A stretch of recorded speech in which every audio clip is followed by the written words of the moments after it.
So we decided special needs. That was the first decision. Before we decided to adopt, we just were made aware through a friend's adoption and watched her journey and learned of, so many kids waiting. And we really were focused on kids with Down syndrome. That was our passion. And so we found an adoption ministry, Reese's Rainbow, and looked through all the waiting kids, and that's how we got started. And we started in Russia, obviously, and it was good. I mean, I think I did so much research on that specific special need. And what kind of research did you do on for that specific need? For that need, I just read a lot of books and talked to a lot of people and just educated myself. Well, and you're a friend. You have a really good friend with Down syndrome too, and so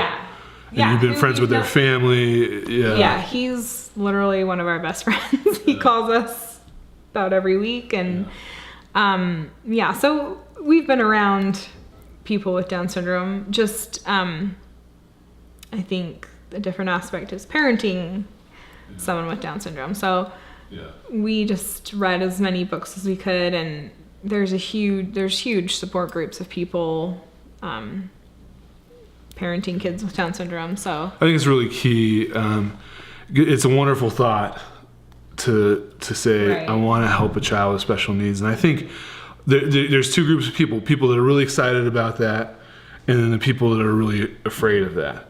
And both of those groups need to educate themselves, because you will feel more comfortable with it or less comfortable with it appropriately based on the education you get. Yeah, and some, it's very interesting how some people are just drawn to certain needs. Some needs that scare me, other people think are no big deal, and vice versa. And that's okay. No, it's great. Yeah. Well, and I think that's something to touch on with adoption and international adoption specifically is if you're worried about special needs or questioning if that's something that you can handle, when you educate yourself, you realize that there are hundreds of what they consider special needs. And like Cheryl said, sometimes a special need can just mean you're a little bit older, or you're a 3-year-old and your parents had another child and your family can't have 2 kids. But, our daughter was born with cleft lip and palate. And when we switched to special needs and looked through the list of available things that we could determine as a family that we could handle for special needs, there were, item after item of different special needs or issues that kids can have. And immediately I knew in my heart that cleft lip and palate, that is something that we can handle. We have the medical means for the repairs.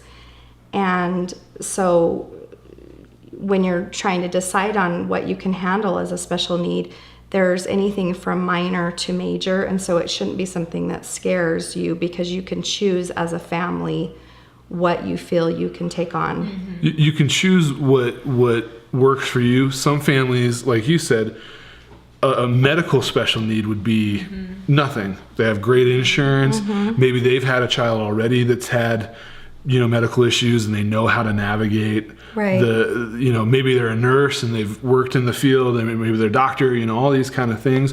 And then there's some families where it'd be like, that's scary, but like maybe a more, developmental issue wouldn't be a big deal because they grew up with somebody, or they already have a child that has developmental issues, or the emotional issues aren't as scary to them. You just have to kind of evaluate what works for you, what you're already prepared for, and what you're never really fully prepared, but what you feel like you can prepare yourself more for. I mean, and don't get me wrong. I mean, there are severe special needs on these lists for children that need homes, and there are people out there that were meant to help these children.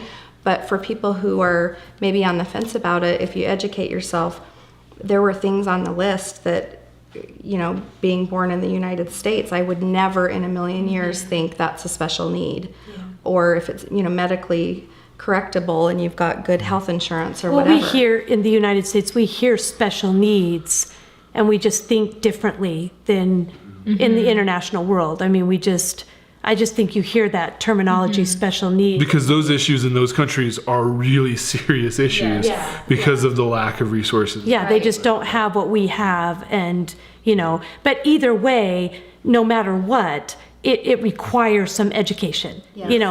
You can't just say, oh, we're okay with special anything that says special needs requires education. That equals education.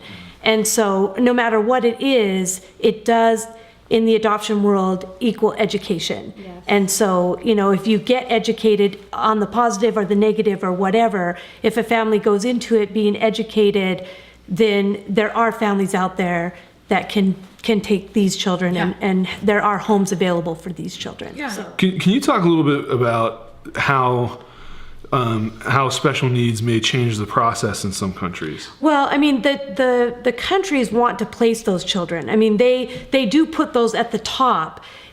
So for instance, like with Haiti, there's 19 agencies that are licensed to place children in Haiti. And each of those agencies have been given a quota, so they can only place so many children per year. But any special needs children don't go against the quota. So that means that you can place as many children under special needs category. So that just tells you they want to place as many special needs children as possible. So most of the countries want to place special needs children. They put those top priority, top category. So like China has a specific special needs program like you got into. So most countries have that. Taiwan has special needs. Bulgaria has special needs. Most of the countries will put special needs as their top priority. Which is why sometimes it appears that it is faster to go that route. Yeah, and it can be faster because they will put those kids above. So anybody that will go into that program and say, I'll take special needs, or I'll take, and what will categorize special needs in some countries like Haiti would be a child that's 7 years old or older, or a sibling group, or a child with a medical special needs or a mental special needs or something like that. So that it might seem like it goes quicker, although in Haiti they won't change any of the process for those children, but they will, like a family that's waiting for a baby might have to wait longer because there's a lot of people that want them. So they might have to wait longer to get a baby, whereas to get a referral. So, and that's how it is with like China. The difference between the time is because they have to wait longer. They have to wait because healthy children in those countries are often actually being adopted by families in that country, or they're not being placed in the orphanages, or right.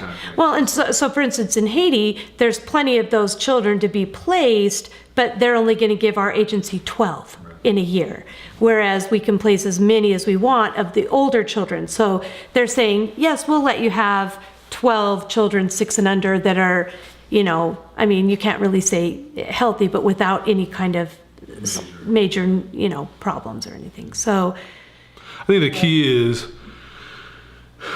people say often go with your gut, and I think that's good, but sometimes you got to go against your gut and ask yourself, am I really prepared for special needs? Or am I really not prepared for special needs? And really challenge yourself to make sure, to find out, You really have to educate yourself. And one of the best resources I found when we were looking into the special needs is talking to other families who have adopted with the special need that you're thinking of. And there are resources out there. There are families everywhere that you can get in contact with. Your agency can help you get in contact. And so we've got a lot of information from families even in our local area where we were able to meet their kids and discuss with the parents, what was easy, what was hard, what were the challenges, what did you not expect, what should we look out for. And so we felt prepared going into the situation that we had. And didn't you meet with the team of doctors before too? Yeah, I did. I met with the doctors at Primary Children after we got her medical information, which you only have so much, and it's on paper and you can only see a flat picture, but just to discuss, is there anything that we're not seeing? Is this going to be something straightforward? What should we be, is there anything that we can be prepared for or that we're not preparing for? So, yeah, you can also do that for yourself, meet with the doctors. I think that's critical with special needs, to have things in place. Were you able to do that with any of yours? No, I didn't care. I'm kind of different in that way, in that. But you've known a lot of people though, so you were really prepared in that aspect. Yeah, I feel like I know a lot about that special need, but I also felt like I have 3 biological kids. I could have born a child with any of these special needs, and it would have been my child. And the same. I felt like that too, because there's a fine line between educating yourself and knowing, and just saying, you know what, I know in my heart I can deal with this, and I'm going to do it just the same as I did with my other children, one step at a time, and it's going to be a learning lesson, and we're going to grow as a family, and we're going to figure this out together. I can say that the little guy we adopted has a lot more needs than a lot of kids with Down syndrome. We've been to the doctor probably almost every day since we came home, different specialists, and he's developmentally very behind. He just laid in a crib for 15 months with 0 human interaction, and being his mom and his family is the greatest joy of our lives. Everything he does, every accomplishment we literally clap and cheer. It's like, you did it. It's just the most fulfilling thing I've ever done. So, sometimes I think special needs, that scares people off and say, you've got to educate yourself, and you do. And as much as you can know is good to be prepared for it. But I think any child you bring home from an institution is going to have a special need, in that, they've been severely neglected, malnutrition, and I think that's the when you talk about we're going to do special needs or we're not going to do special needs, you kind of can get into this complacency of, well, if we choose not to do special needs, then everything's going to be fine. Yeah. But the reality is, it's still a child that lost their parents, however they lost them, whether they were placed, voluntarily, or their parents died or whatever. They still grew up in a combination or just individually in foster care or in an orphanage, whether even the best orphanages are nowhere children should be. They still then are moving to another country, to another family where they don't speak the language, and so all of these children have special needs. They do, yeah. And sometimes the special need that you think on paper they have is not a big deal at all, but then the emotional needs they have are extensive. But you just have to go into it knowing that you're going to parent the child, and you're going to do the best you can, and you're going to get help when you need it, and everything's going to be okay. Yeah, I think that's true. That's what we have an adopted son besides working in adoption, and before we brought him home, my husband and I were talking about it one night, and we were like, well, what if he has emotional issues? What if he has this? What if he has that? What if he has that? And we just looked at each other and we're like, well, we feel good about this, and any of our kids could have that, and he's going to be our son, and we're just going to love him no matter what he has. And he does. He has ADD, and he's got a little OCD, and he's got a lot of little issues, but he's our son. And we just take it for what it is, and he needed a family, and he needed a family, and he's our family, and we do exactly. And we're the same way. Like, everything he does, we think is pretty cool, and he is our son, and we love him because it is. Yeah, so it's true. It's really true.